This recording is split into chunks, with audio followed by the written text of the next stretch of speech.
If God doesn't force people to change, why would He want you to force anyone to change? He allows us to sin, face the consequences of our sin, and return to Him repentant by choice. And He will do the same for those who are hurting you. So it's not our job to sit around waiting and enduring the same abusive family members, people who are bullying us, and trying to use the Bible to change them. We are supposed to model ourselves after Christ Himself, lead by example. So did Christ choose to befriend the Pharisees who were living in sin with twisted hearts? No. Did Jesus stay in one place and allow them to continuously abuse Him, even after He was resurrected?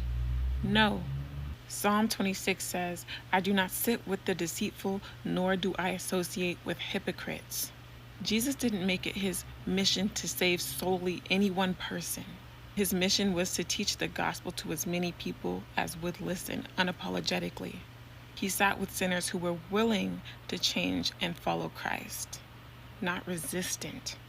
Jesus did not force Himself to sit and stay stagnant with any specific person and make them change. He mainly suffered because people rejected Him.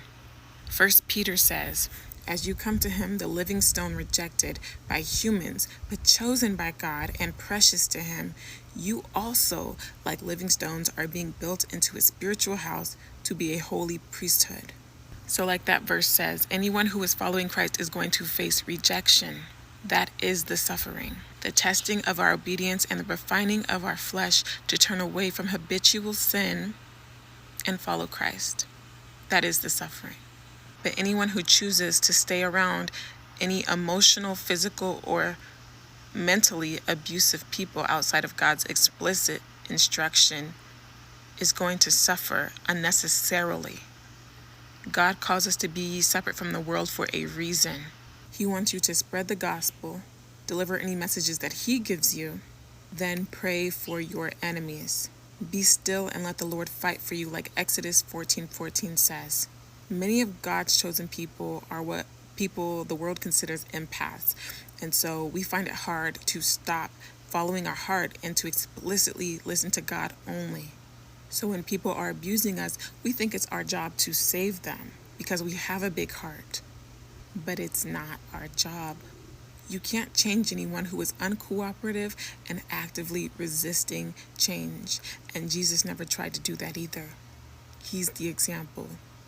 It's our job to spread the words of Christ and to remind people of God's love and judgment. Not harass them about it, but a simple, loving reminder.